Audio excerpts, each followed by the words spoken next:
maybe do a review.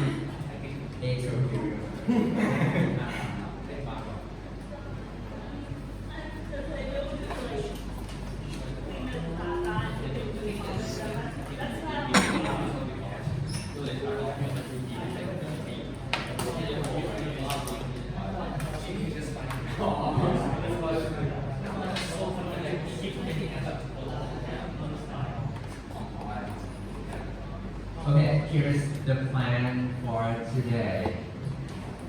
We're gonna still continue with the theme of speaking algorithms, but we're only gonna be doing one topic today. And hopefully I'll finish this topic within an hour.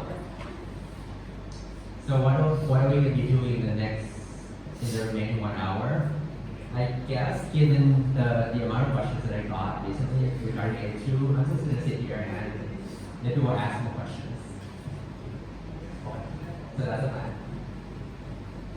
Ultimately, we're going to be talking about what is known as the Bloom filters. And the idea is this: you want to be, as elements come in, and your system observes elements on the screen, you want to decide whether that has property X or not. And one easy criteria for that is it in a set?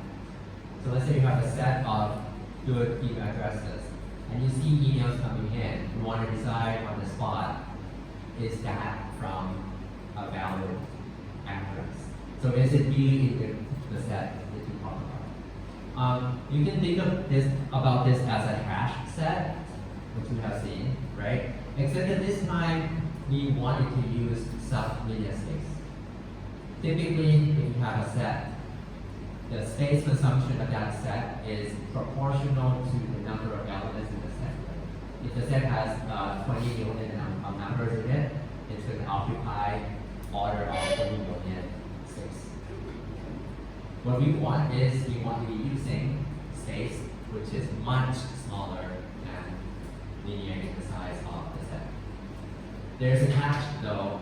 The answer that it's going to give you could be wrong. So typically we use a set for membership queries. Like, is it in the set or is it not in the set? When I say it may be wrong, it's the following.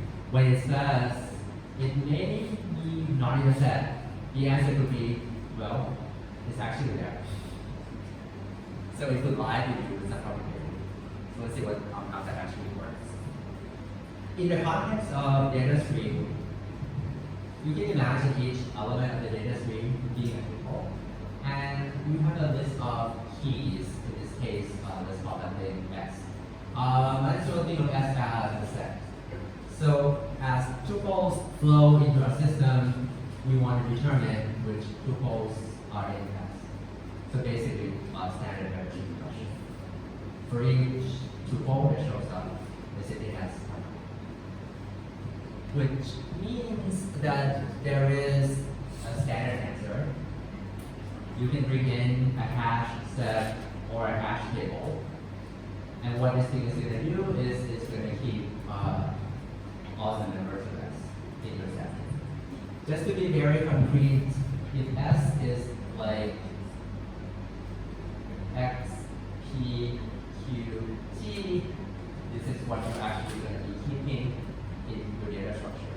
And the space requirement, if you are going to be storing this as a hash set or a set in Python or a language, is headwise, it's gonna be ordered n, where n is the number of keys in the set.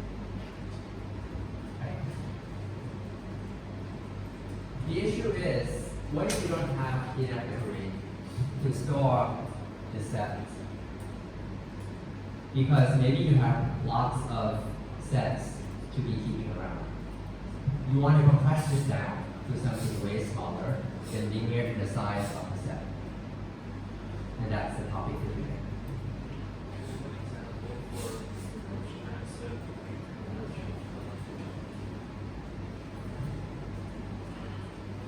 Long ago, one big application of this was SAM filtering.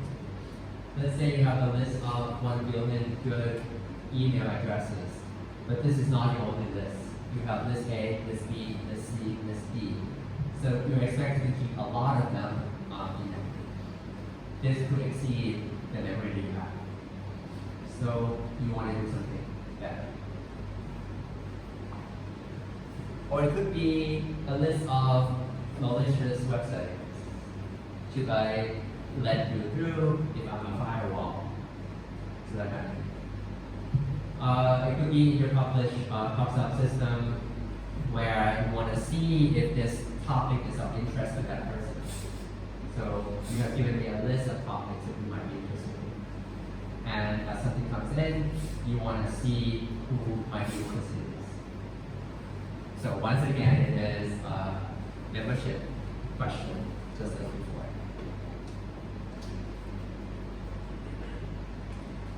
What might we try to do if we cannot afford to store linear space? How might we compress this? If we can afford to be wrong slightly, what's that?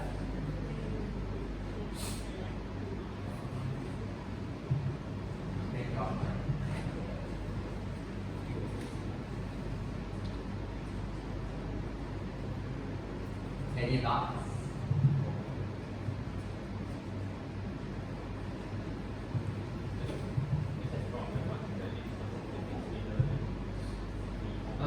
It's new.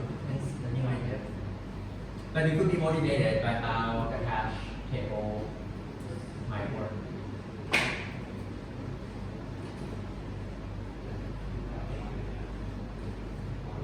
I got a question for you. Why does the hash set need linear space? What is that? Set need what? Need linear space.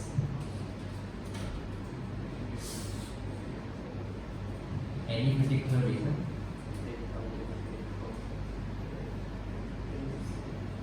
The hash table right now requires linear space, right? Can we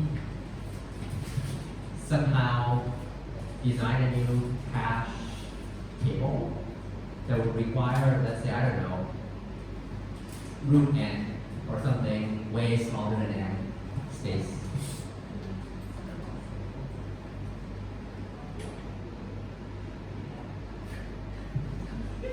There's something fundamentally wrong about that. What is it? There's like not enough space for here. I'm confused.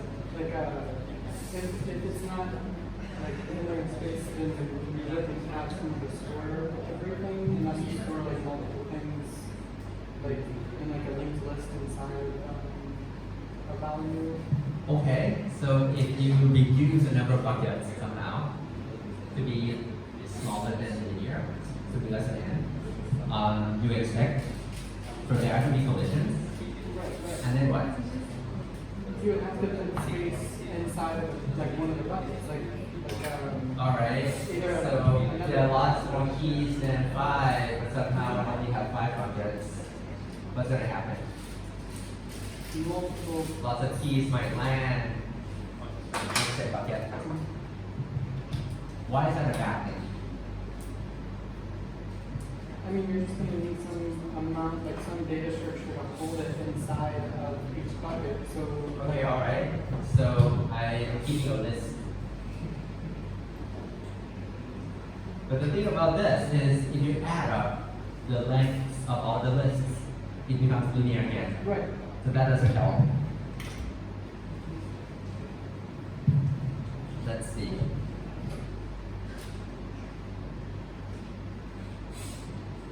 One of the tricks we have seen so far is if you don't really care about the actual keys, you just want to keep a flag indicating whether that thing is there or not. You can use a bit array. Okay? So I'm going to create a bit array of exactly n bits. Initially, I'm going to set everything to 0. So a bit array is capable of telling me B of 25, is it on or off?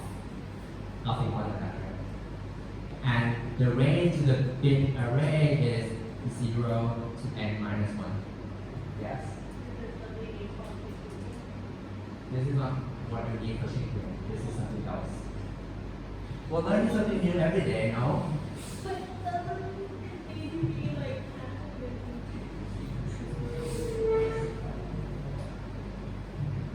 And we're going to create a hash function h, which is going to return something in this range, 0 to n minus 1, excluding n itself. Okay? So the picture what you have in mind is that it has a long skinny bit array, and a hash function is going to take any key and then send it to one of the index locations in that bit array. Moving on. What I'm going to do is I'm going to go through each member of the set. And I'm going to hash it using the function h. Wherever that hash function tells me it should land, I'm going to set that bit to 1. Cool. So if there are 4 keys right now, I'm going to run a hash function 4 times. Each one of them is going to give me an index. I'm going to go to the index. I'm going to set that bit to 1, to true. There could be collisions, meaning that 2 keys will hash the same index. In that case, that bit is going to be turned on, but yeah, it's going to remain on. Question. If there are m equals to the size of s keys right now, how many bits are going to be on by the end of this process?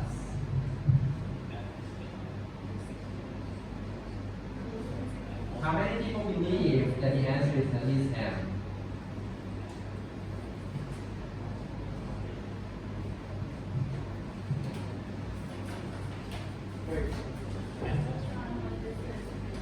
M is defined right here. The number of keys, the size of s.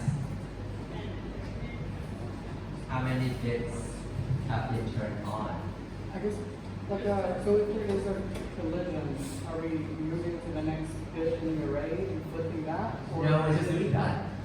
You said what? We're just doing that, so we're not moving to the right. Well, then, if there's a collision, then there would be, it would be at most equal to n or less than. Okay. But then I'm confused as to, like, if there's a collision, how are we keeping track of, like, if a certain number is in our or is it certain, like, values in our, I'm like, confused with, like, a collision. Well, in the end, we're going to get a data structure which can be bound some percentage of the time. It's not going to be 100% correct. Otherwise, maybe the hash table is the best one to do. Alright, and the proposal right now is simply we're going to set the corresponding bit to 1. And my question is simply, how many bits are we going to set at this time? The answer is, at most, m. It's going to be m exactly if there were no collisions whatsoever. And if a new element shows up and you want to ask, is A, this new guy, is in S or not? What I'm going to do is I'm simply going to hash using my function h, and I ask, is that bit on or not? Right? What do we know about the current situation? By using this test to check if A is in S or not, are we always correct? When are we not correct?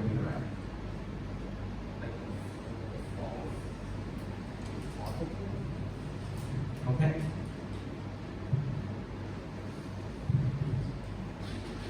Let me try to break this down into 2 pieces. If A is really in S, what is this guy going to say?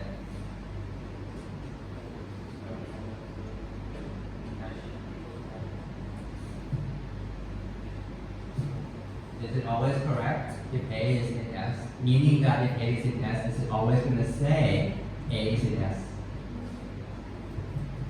Okay? The data structure will say A is in S. What if A is not in S? It could say that A is in S. Or it could. There is a small chance, however small, that it may say that A is in S, right? So either way, maybe in, maybe not.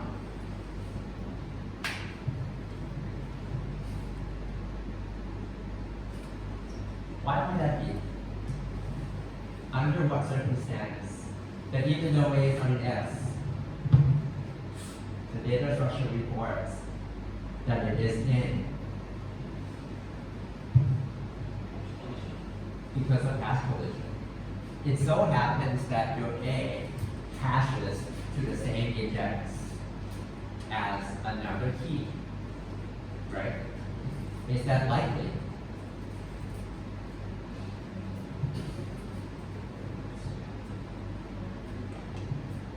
Hopefully, it's not likely. So we're going to do some analysis to make us understand better how to choose the size of the table wisely to minimize error of this kind. If you're into false positive, false negative kind of lingo, this kind of solution can lead to false positives, but no false negatives. Meaning that if an item is in the set, we're certainly going to say it is in the set. But we may claim that something that is not in the set is in the set.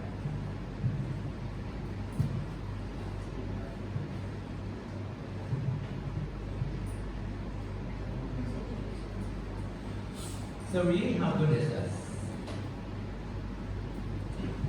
Let's be concrete about this for a minute.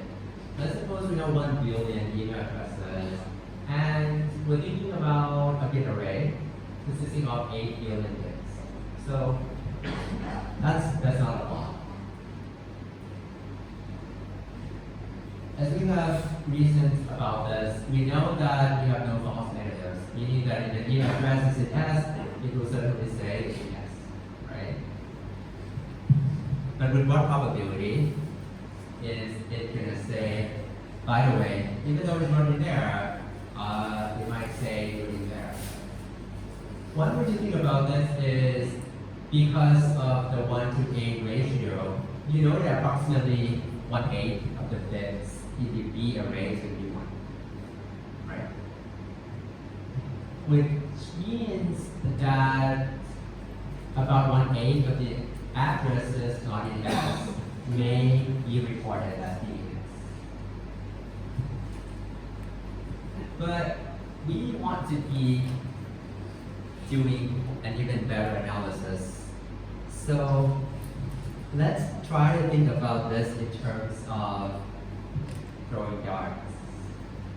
Or if you have done algorithms here, this is the balls and pins analysis.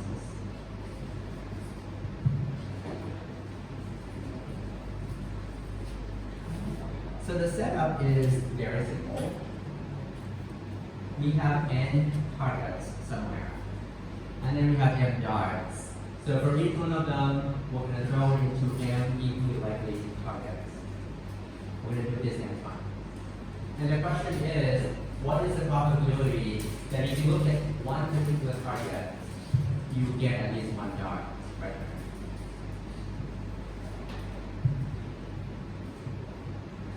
In our case, targets are the bits or the buckets that we talk about, and the darts are the hash values of the items that we have, right?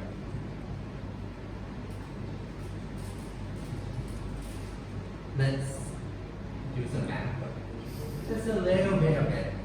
I promise no concentration of measure is going to show up in case someone is wondering about that.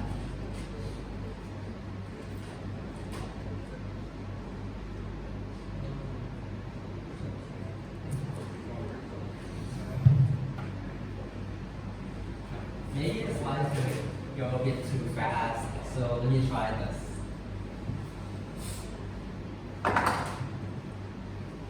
Eventually we're going to use the slide, but for now, let's look at the drawing right here. We have how many targets? We have n of them.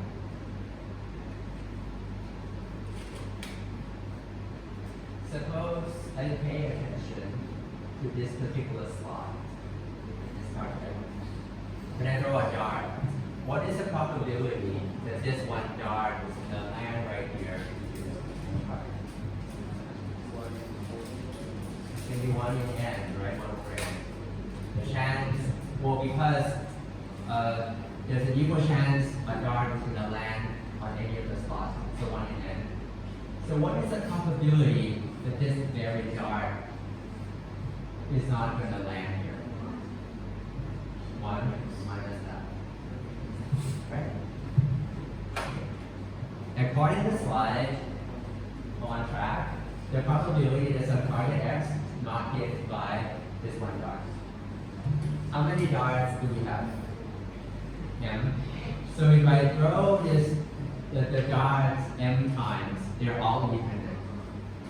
What is the probability that none of them hits this target? I got M of them. I repeat this experiment M times, right? So the first dart goes somewhere. The second dart lands somewhere. The third one lands somewhere, so on and so forth, right? After M darts, what is the probability that this guy, this target, is not hit at all? 1 minus. It's like n over n. Let me ask a simple question. I got a coin, okay? The first time I tossed it, it lands heads. The second time I toss it, it also lands heads. My question is, what is the probability that I would get 2 heads in a row? What did you do with the 2 probabilities? You said the probability 1/2 would get that 1 head. The probability 1/2 you would get the second head. And you multiply them because they are independent events, and you want both of them to happen. This time, you have m independent events. The first event happens with probability 1 minus 1 over n. The second event, the event that the second dart is not going to land on this target, is also 1 minus 1 over n. So after m darts, what do we have? This is the probability of the first dart not landing on X. This is the probability that the second dart is not going to land on X, right? So what do? We multiply this out because they're all independent. And we want them to be happening, as in each and every one of them is not going to land on X.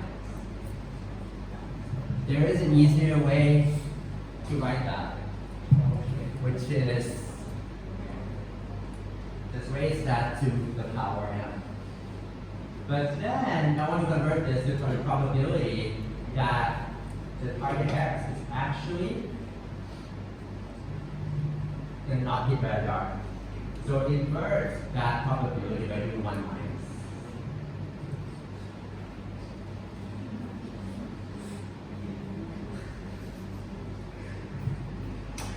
The next step is math gymnastics. But I promise you, it's no more than your pre-cal math.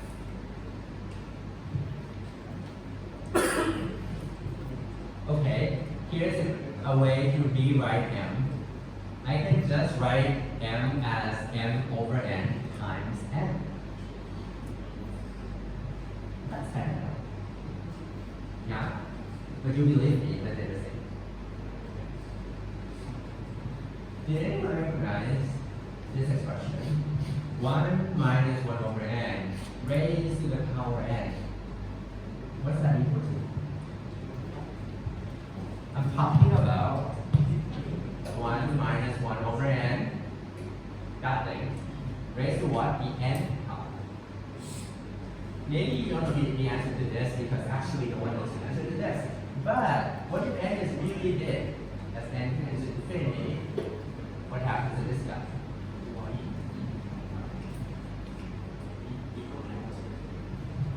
There's something involving e, the natural law. But what is it? E? I guess a couple of ways to express the same idea. One is 1 over e. Another one is to write e to the power negative 1. But they mean the same thing.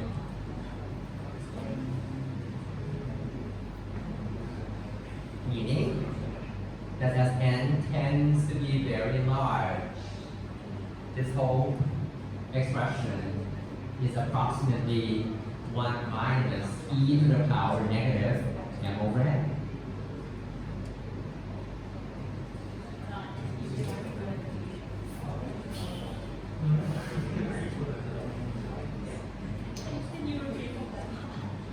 Which part?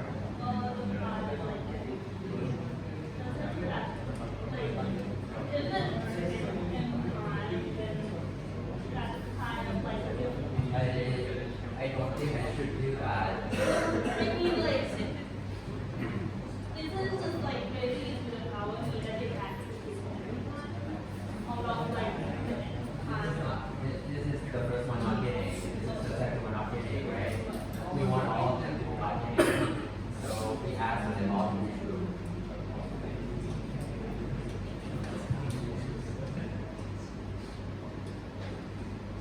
Are we good with this for now? Keep in mind that this is approximately 1 minus e to the power negative 1 over n.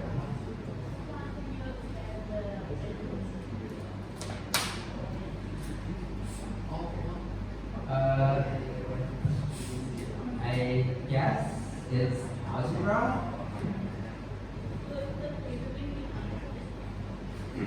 Based on that expression, plug it in, you get that.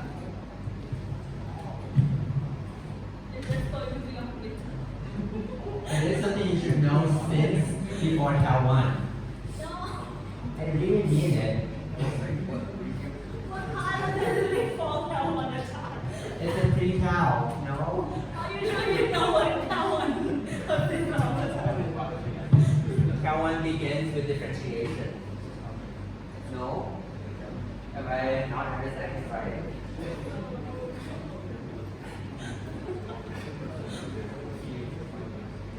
I don't think no one has it.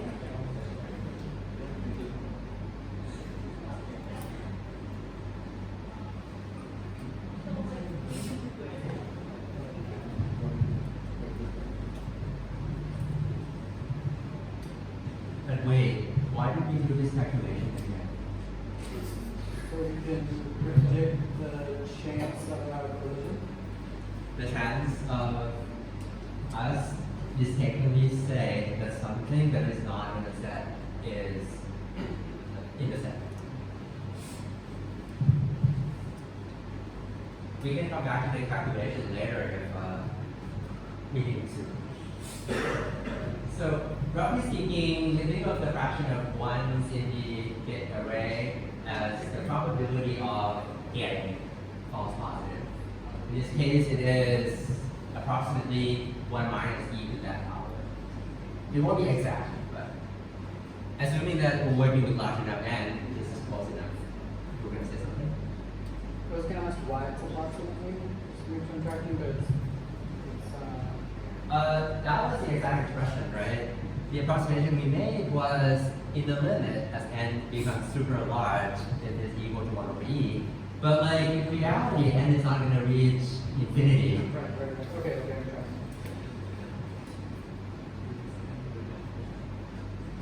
We can try plugging in some numbers, like 10 to the 9 yards and 8 times that number for the targets. What do we get? We get that like the fraction of ones is pretty tiny, 0.1175, as compared to 1/8, which was I estimated earlier. So this more precise analysis actually gives way to a better analysis. But that's not the real blue filter, because if we have this configuration, the chance of it being wrong is something like 11.75%, and that's pretty high. We want to drive this number to be way lower. How do we determine like what a good low number would be? Coming up. You said- Coming up in a sec. Oh.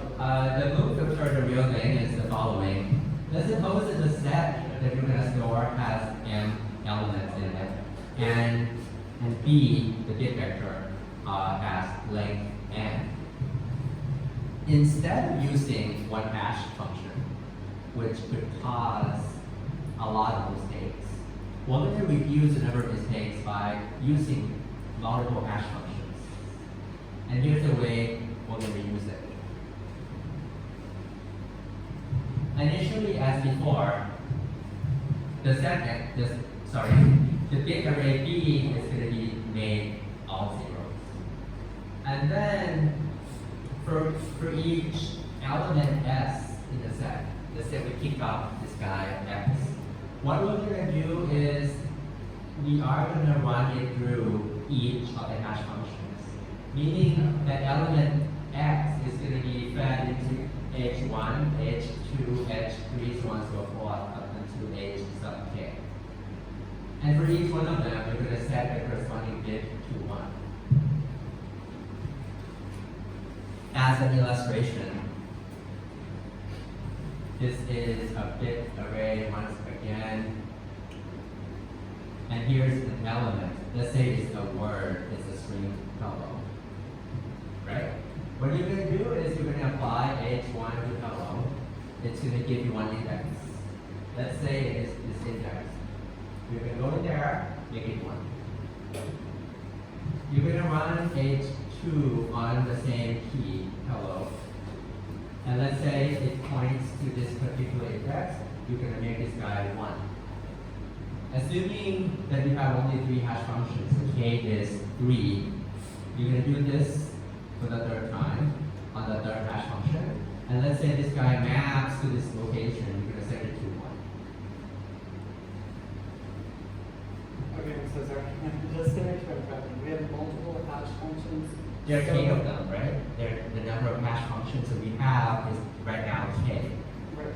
Okay. And the purpose of having more than one hash function is if it's the same value, it doesn't go into the same bucket. I was going to ask, if we set it up in this way, what would be a good test to see if a new element A is present in a set or not? Obviously, if A is in S, if you look at the bucket, at the place where the first hash function hashes 2, it should be 1, right? What about the place where the second hash function hashes 2? Should also be 1. Yeah? What about the third hash function? Should also be 1. In fact, it should be 1 for all the hash functions. Correct? So when should we report that a new key is actually present in S? When all these conditions are true. Previously, which is actually the case with case 1, you're only testing one condition. Now, we're having many more tests, so that reduces the probability that this one hash function is kind of acting weird. And in fact, this is what we're going to do. When a string element with the key x arrives, you're going to check for each hash function whether for that hash function it says true.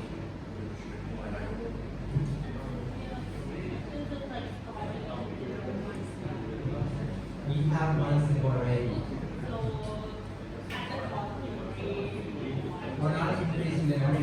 you have one array B. And, We're just using more hash functions.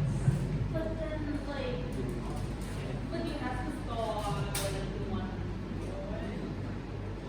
Oh, is it just like when it goes in the first time? Okay, how do you represent a big array? One.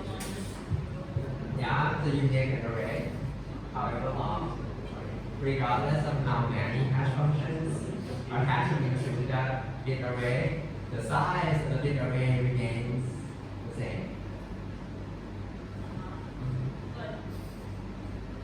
But But for it like that is starting like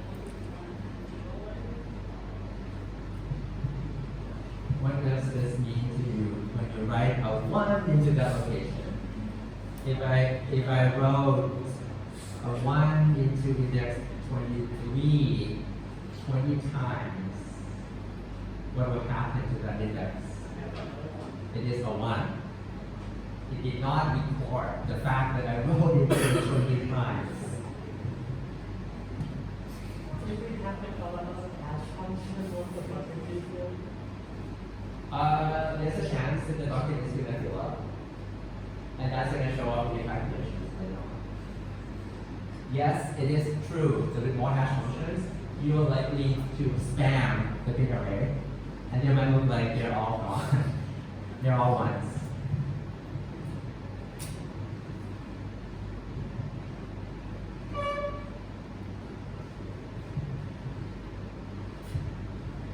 By introducing k-independent hash functions, what is the error probability now?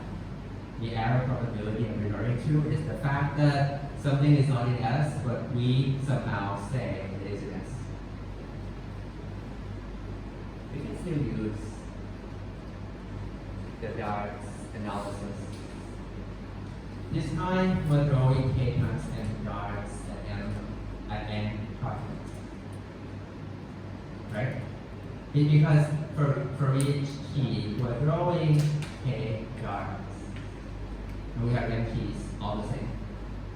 So it amounts to throwing k times n darts onto n targets. So the fraction of ones is practically this. M has been upgraded to k times n, that's all.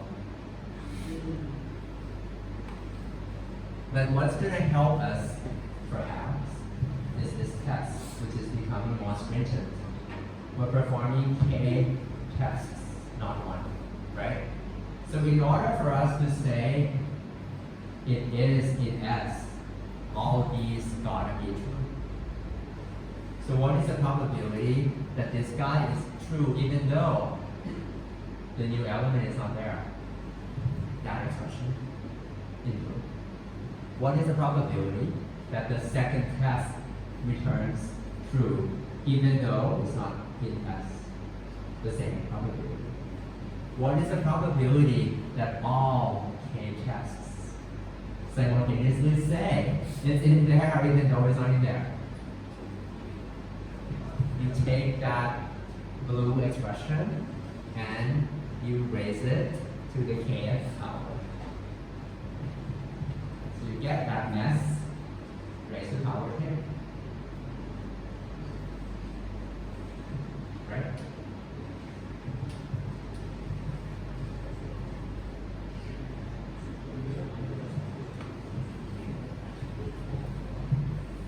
Our next goal is to understand this ugly expression.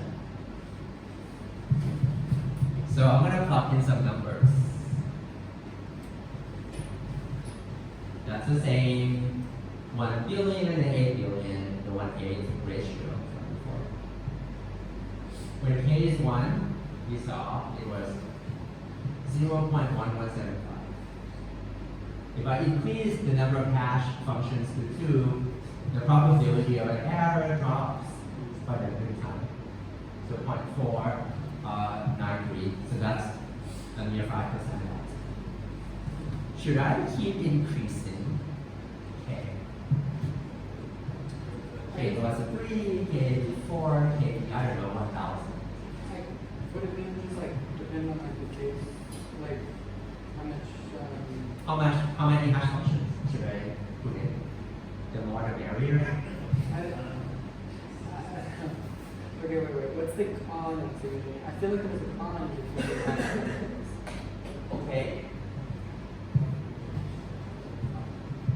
Alternatively, someone pointed out that if you have lots of hash functions, maybe it's going to write all the bits and set them to 1. So in that case, whatever comes in is going to say, yes, you're in the set, even though they're not. So we can try to work out the math. Perhaps those who are into numerical computations can try to plot this graph, and this is the kind of graph you're going to get. Okay, what does this tell us?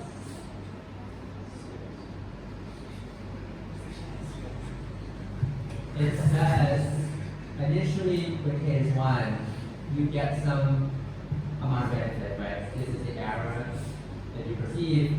As you increase k, it becomes better, lower is better. At some point,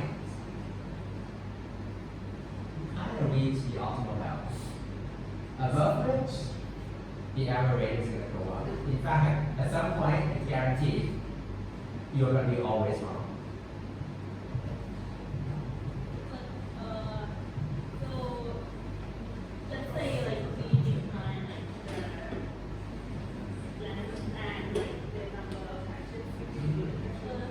But like this is a free, but if the data is like included, it will like kind of like shift. Hold on.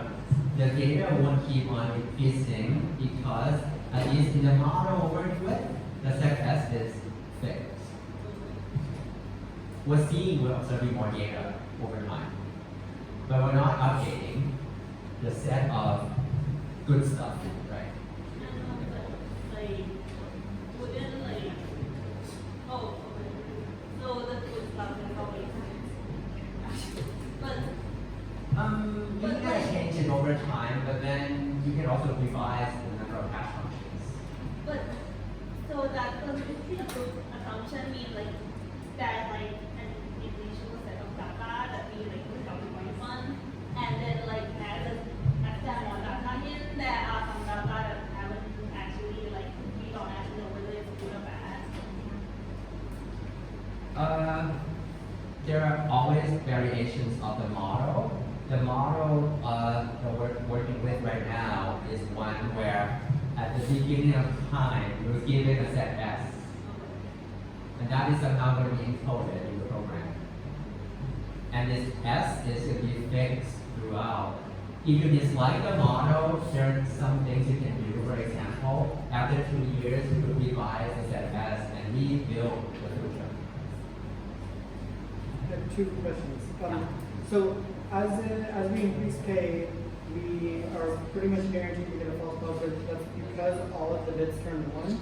Because more bits are going to be 1, leading to this S to be basically useless. Okay. Or at least becomes less useful. Gotcha. So I guess then I wrote a big piece of misunderstanding now that why does increasing the hash functions make more bits then? Okay. When you have more hash functions, every time every time you insert a key in, you'll be turning 90 more positions to the on bits, right? Okay, that makes sense. For example, the key hello, if you have only one hash function, you're turning on exactly one location.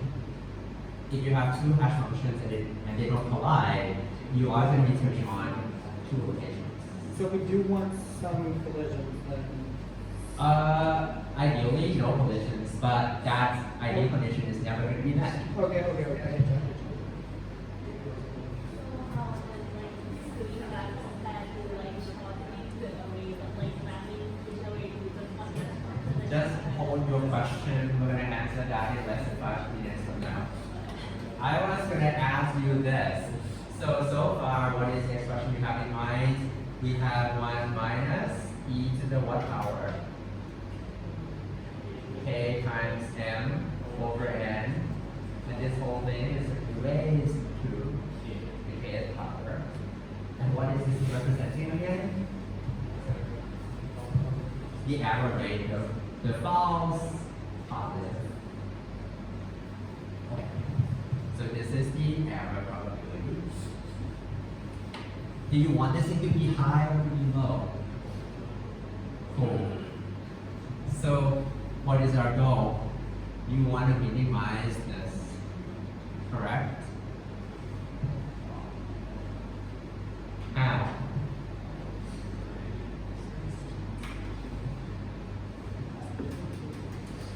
Can I quiz you on your Calvin journey? If f is the error function, and the parameter it takes in is k, because we want to find the best k, right? And you guys want to minimize this function with respect to k. What do?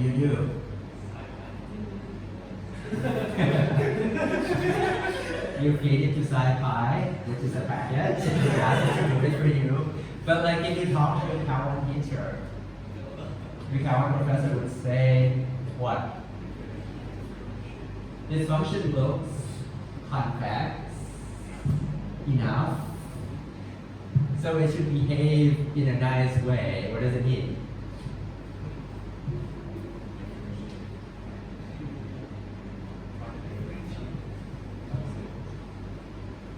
I should be able to do derivative with respect to k of f of k, right? And set it to 0, and I should get what? This inflection point. And that is going to be the best spot, practically. I can actually do that analytically, but I'm not going to do it. The answer is the optimal value of k is n over m times natural log of 2. You might have to round it out now a little bit, because otherwise you might get like 5.54, which is where this inflection point actually happens. So 6, which you eyeball correctly, is the best answer here. And that leads to an error rate of something around 2%. If I want to drive this error rate down even further, what can I do?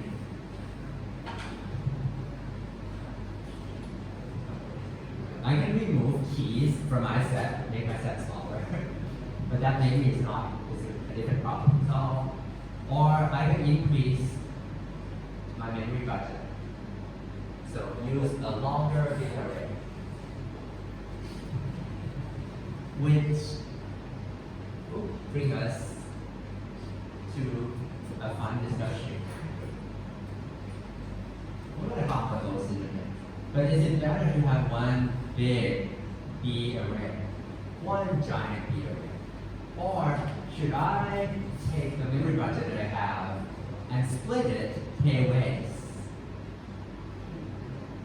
And then run the hash functions independently. The math behind it says they're all the same. So don't bother. Keeping one big table is easier to implement. At least you don't have to memory allocate k times.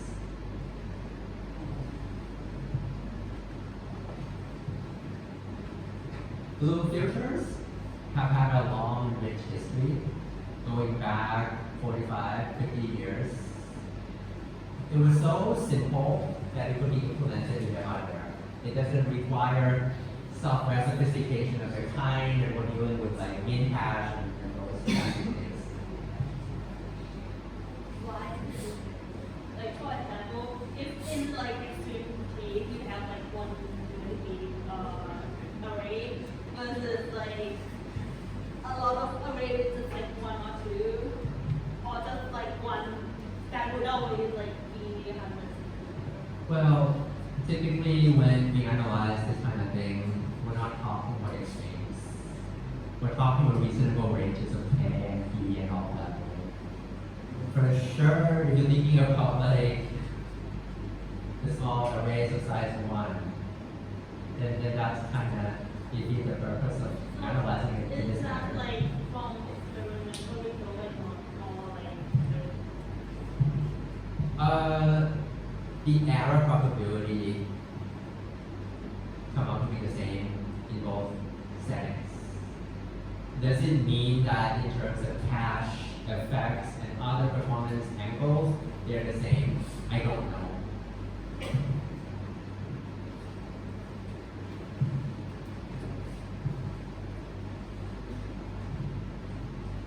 So at this point, the thing to remember about low filters is it is a more compressed version of your hash set, except that it may return incorrect answers.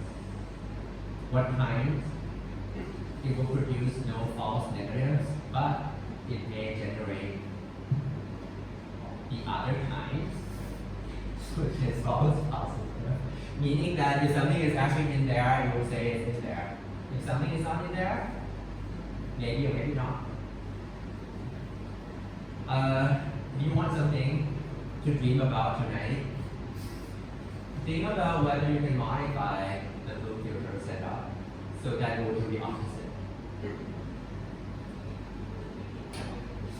Meaning that if something is not in there, it will always say it's not in there. But if something is in there, maybe that's a maybe.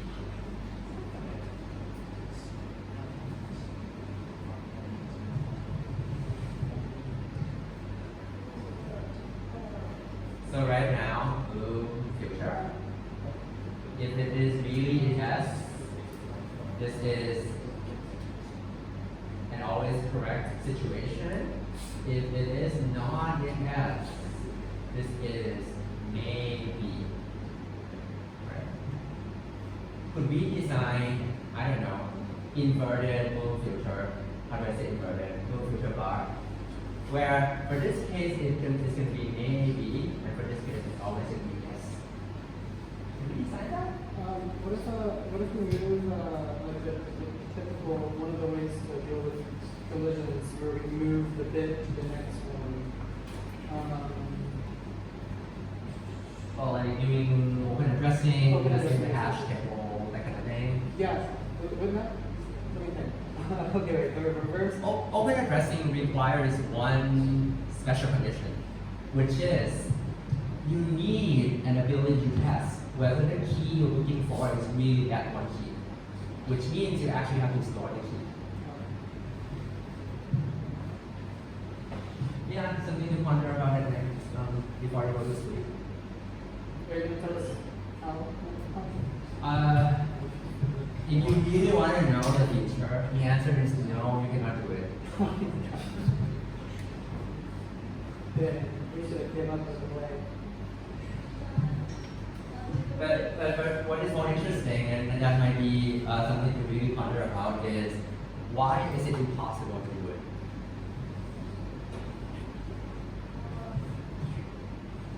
It's a separate question. Huh? No, I have a separate question. Okay, go ahead. Just asking a bit more from like shortening, like, Okay. like, so if you shorten a bit, wouldn't that mean that like, you can kind of like keep one and then like, you can kind of like cycle through like the array, meaning you can actually use more than. Wait, I don't think I follow. So maybe we can take this offline later.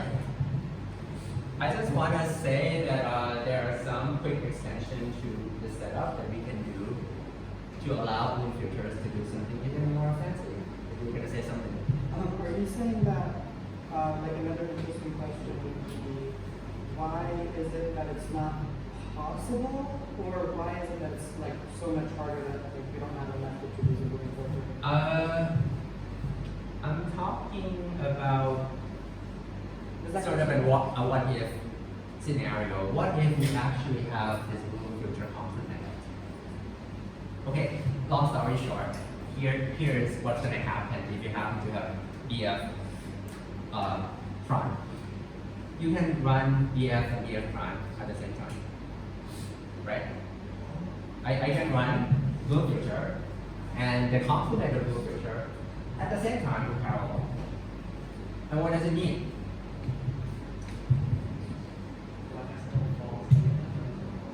If this guy says yes, I'm gonna, well, essentially I get an even better data structure.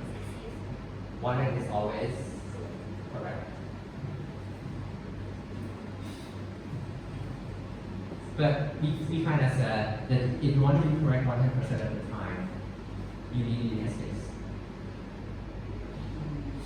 Linear space is necessary to be correct 100% of the time. Which kind of said one of them, well, you cannot achieve both of them at the same time.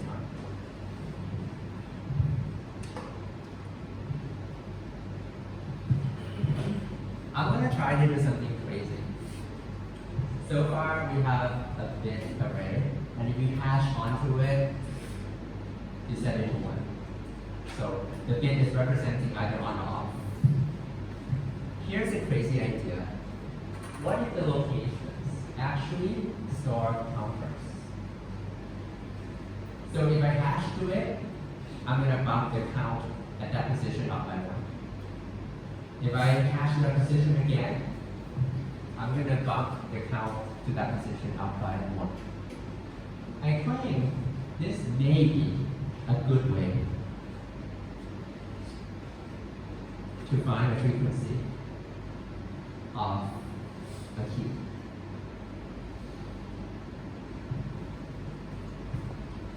I may be getting ahead of myself, but here's the problem.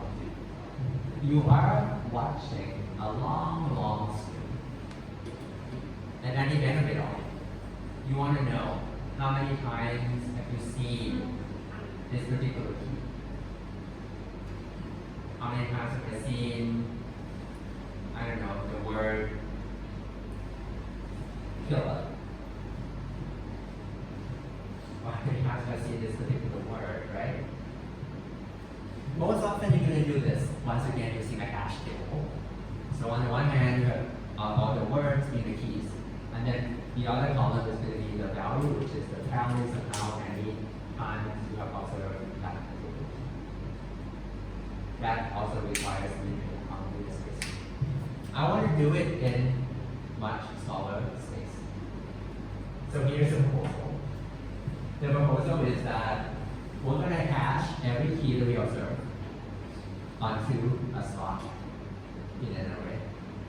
And wherever that thing hashes to, I'm going to bump the counter up by 1. And the claim is I can estimate the frequency by just returning the number where that particular key hashes to. Is this a good idea?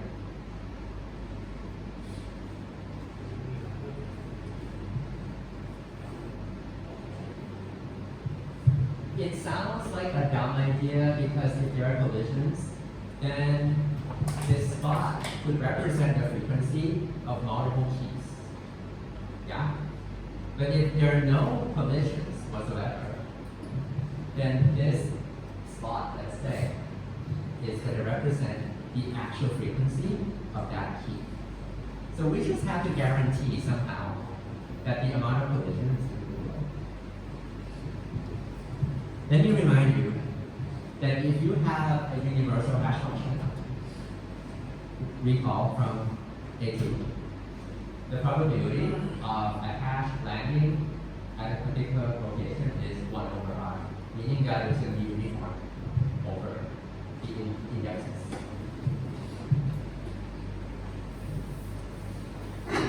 A couple of things to keep in mind. If the collisions happen between a heavy guy, a guy with really high frequency, and a tiny guy, that's not so bad. Because if I ask about the frequency of the big guy, I'm mostly correct. I'm going to be off by just that tiny amount. So that tiny dot is not going to contribute much to the error. If 2 tiny guys hash to the same spot, it's sadness, but hey, I don't care. I'm going to be off by a tiny bit anyhow. The only case where I'm going to be really screwed is when 2 big guys turn out to hash onto the same spot. Cool? With that idea in mind, let's do a bit of math.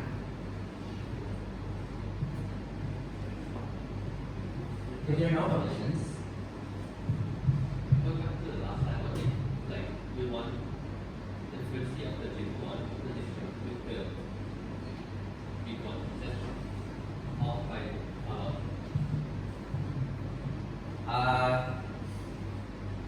let me get back to you on that. There's a good answer, but you're not gonna like it. we don't care.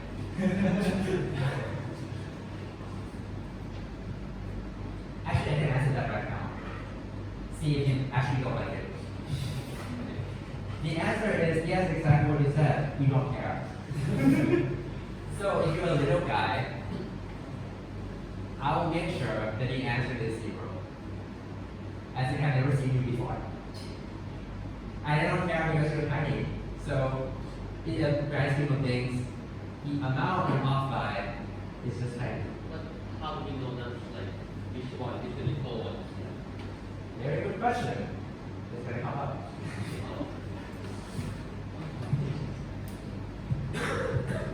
Okay, so far what we know, if there are no collisions, the estimate is going to be exact.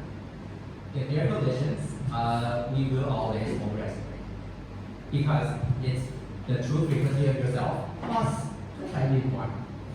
Maybe not tiny bit, but plus some more from some other guy. So if I let C sub S denote the count of the key S, we give us just to be complete. If S is frequent, I'm going to call it heavy. Because very soon, we're going to look at a problem called heavy hitter to find heavy guys. Then the frequency recorded at E of the spot where the hash function hashes to is going to be good. Unless there's another heavy guy that collides with it. So if I add up all the frequency, I add up all the frequencies, I'm going to get this big sigma. That's my definition. Let's find out what is the expectation. By which I need the expected value. What if I look at the spot where this function hashes to? So I pay attention to one particular key, it hashes somewhere, right? One of the bits in the array. I want to know this expectation. I claim, obviously, C sub S, the count of S, is going to be in there, for sure, because it hashes there. Who else might hash this here? Who else might have hashed to this location? God knows. So, I'm going to be thinking about the following. I'm going to be looking at all the keys. This K is not the same K as before. This is my variable now. What is it? It's going to be in the whole universe. Minus S. Meaning, look at two cases separately. One, the case where we're looking at the string S itself, and the rest of the strings. So this thing says we're summing over the rest of the strings.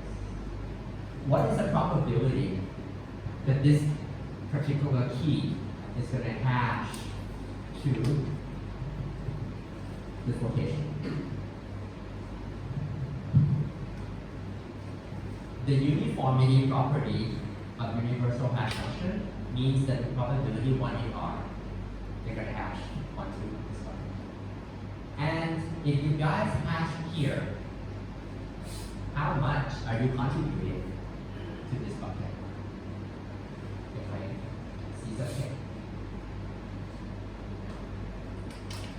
If I'm some random blue and I hash to your bit, what I'm going to do is I'm going to add my frequency to your bit. And the probability of that happening is 1 in R. Because we hash uniformly to different bits. This amounts to the total sum minus C sub S divided by R.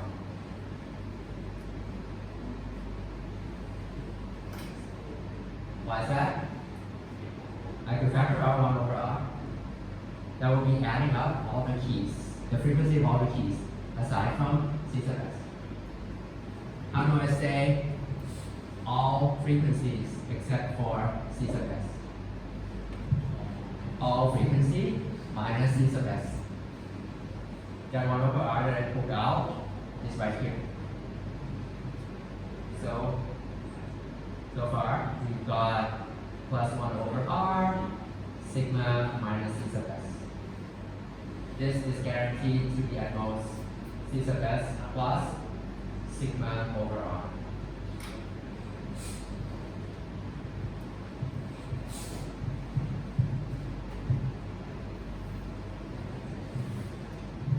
If you remember, this is the exact answer.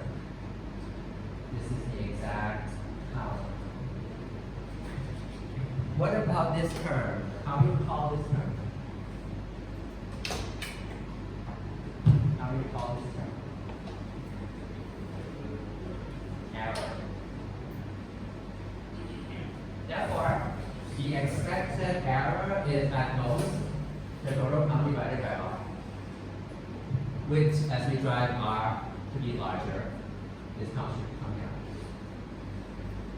So this is how we control the error using one array. There is another way we can bring the error down, which is to introduce multiple hash functions and multiple arrays,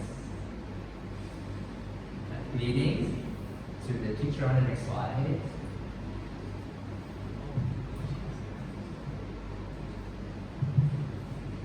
This simple idea gave rise to a famous paper called the count-in hashing scheme. All it does is you are gonna have d independent hash functions, and instead of having just one array, you're keeping now d different arrays. Every time a key comes in, hash 1 is gonna be applied to that key, and then it's going to bump up the counter on row 1. Hash 2 is going to bump up the counter on the corresponding column in row 2, so on and so forth. So you end up having a matrix of D rows by R columns.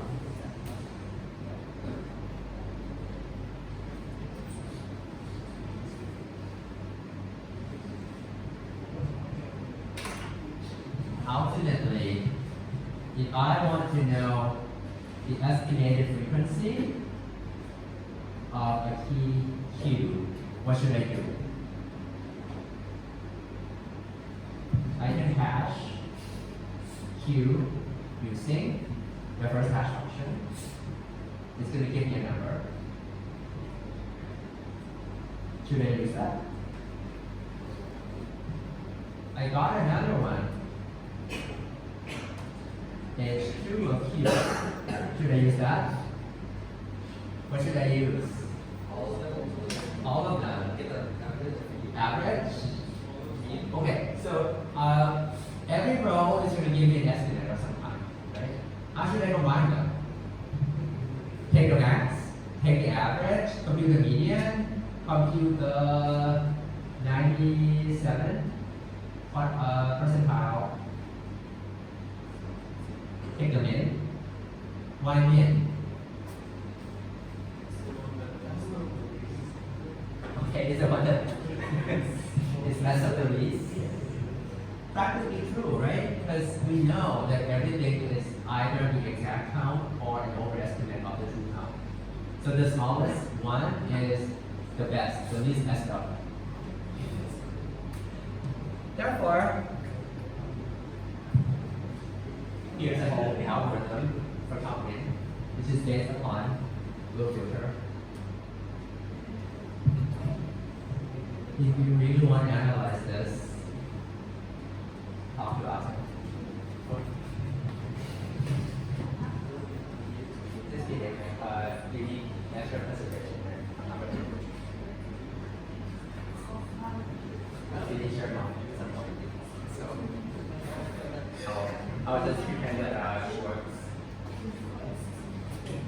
The thing to know is that you get a pretty good estimate, and the cost of either an update or query is simply auto.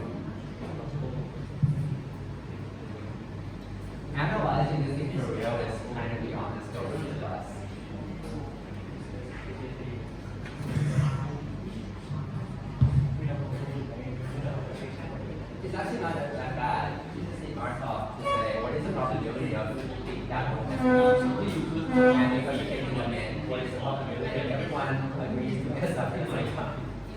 เอาโซ่ไม่ก็พิจารณาแล้วก็นั่นคือมาจากเรา Good news. We're at the end of today's lecture.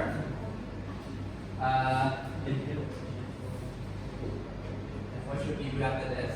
Oh, I'm going to be sitting here. And you guys can talk to me about it.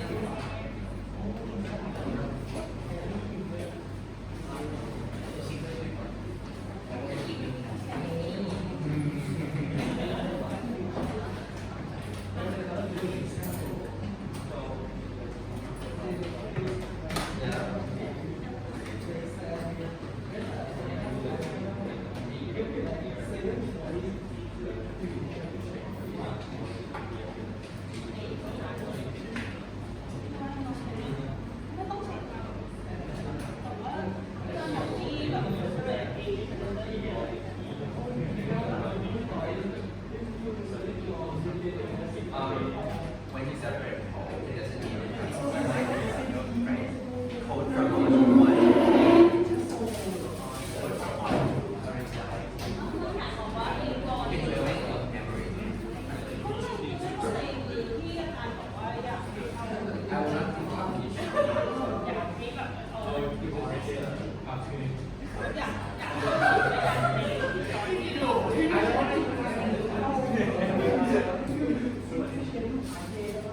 the center and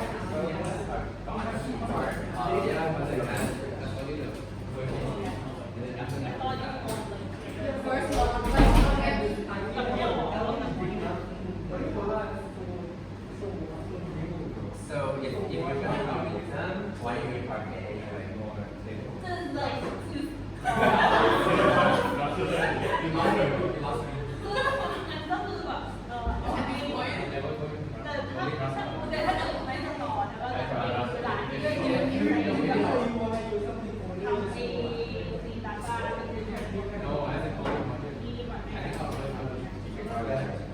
You can create this data and then send it back out another format. Or page is fine.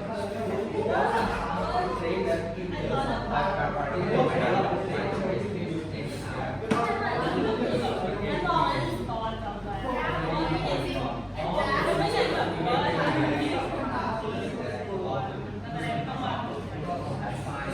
So starting that is fine. I was just keeping this one. CSV.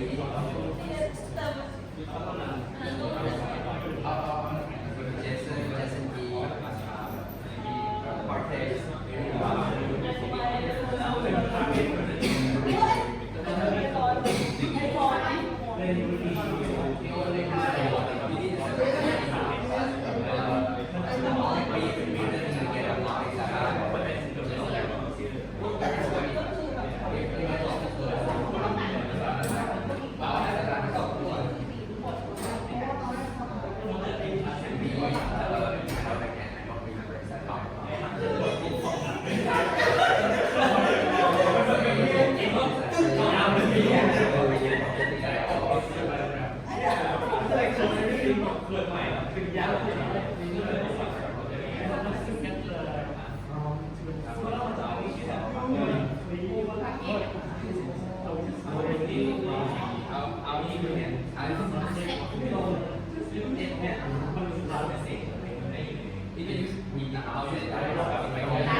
That way, number one, you're gonna have Yeah, so keep doing this. You guys like my learning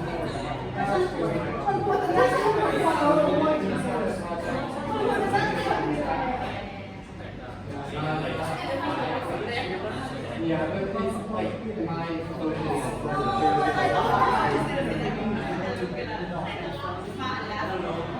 The concept of first optimization. Yeah. how is it? I don't want to practice, but I feel like you have seen mistakes people have what is In class, like three terms straight now, so I'm used to it. That's so crazy.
do that kind of project and now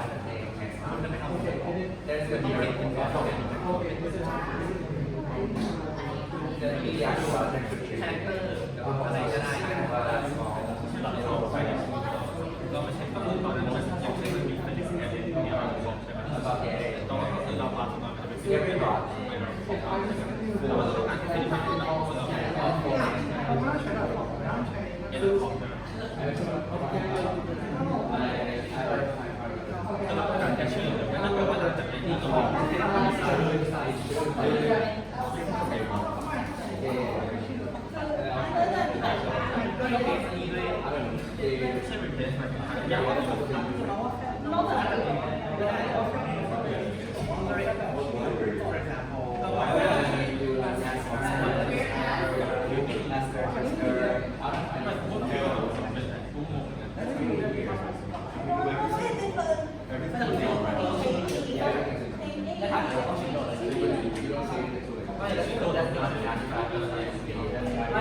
The thing is, it's like, the thing is,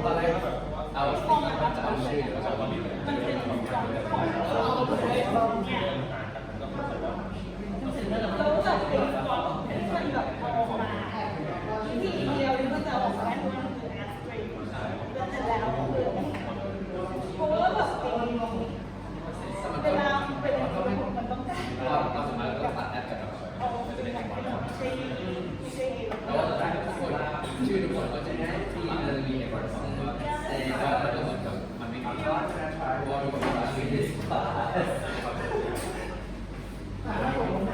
แต่พอมันจะเอฟเฟกต์จะเอฟเฟกต์เลยถ้าเกิดชื่อไม่แบบนั้น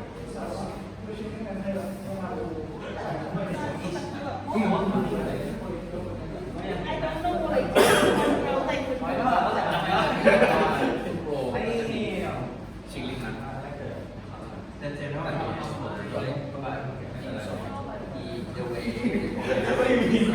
like the people see the football it's not on top less memory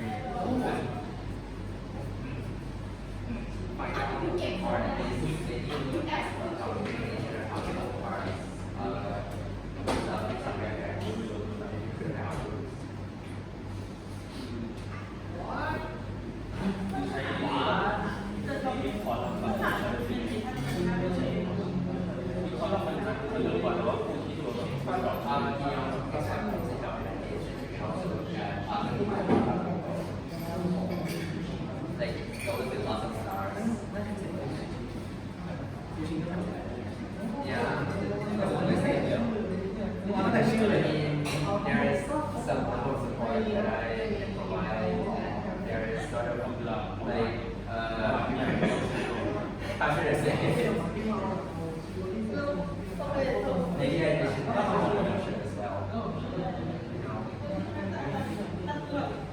in general คนที่มันดูผิวใช่ปะ It's not like, okay, when you say disempowered, you're not going to say that disempowered is incorrect logically, but if you see hypermodal by one student, you know that that's not how it's supposed to be. เพราะว่าไม่ตอบไม่ออกเลยค่ะไม่ใช่ สุดท้ายแล้วก็ตอบทุกอย่างคืออยู่แล้วว่าทำหมดเลย My comment is more on the latter. I'm not saying that the logic is wrong. I'm just saying that that's อะไร like ที่บอกมัน that's ไป how บอกเขา you อยู่ would แล้ว have แบบ used ไป it. เข้าเราที่มันเร็วขึ้นแต่ว่ามัน You want to write a cleaner code essentially. เราประเด็นก็คือเราไม่เก็บอะไรไว้คือมันไม่ได้คือโกง If you need to get some super complex, optimizing it means jumping over the loop. คือตอนไหน คือแบบ เราไม่จำเป็นต้องรอ ที่แบบ เพราะว่า เราเก็บแค่เมสเซจที่แบบคลีนแล้ว Why? เพราะว่าสุดท้ายเราก็ต้องซึ่งโกงเป็น Five different ways to deal with these options. แต่ว่าจะเอาอะไรเข้าไปในทีโก้ Unwrap it and face like fatal error, ต้องเก็บไว้ the ก่อน error method. Okay, I'm gonna move on to other questions.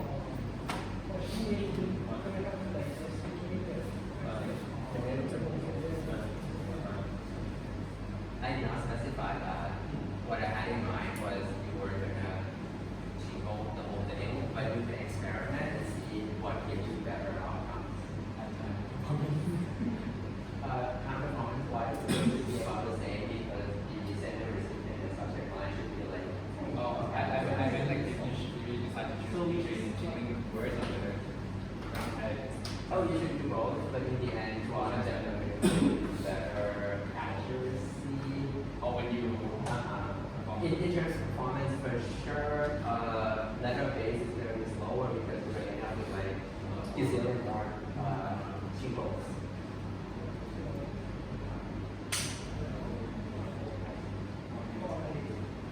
Okay. Cleaning won't count in here. You can write cleaning using grep or set or whatever. So, but like, if you want sanity out of yourself, write it in the other type of rest. No, so before shipping doesn't the time doesn't come. Do something that is reasonable, but we're not going to try to time it because that part is very out difficult. So when the timing comes. When you begin loading the data.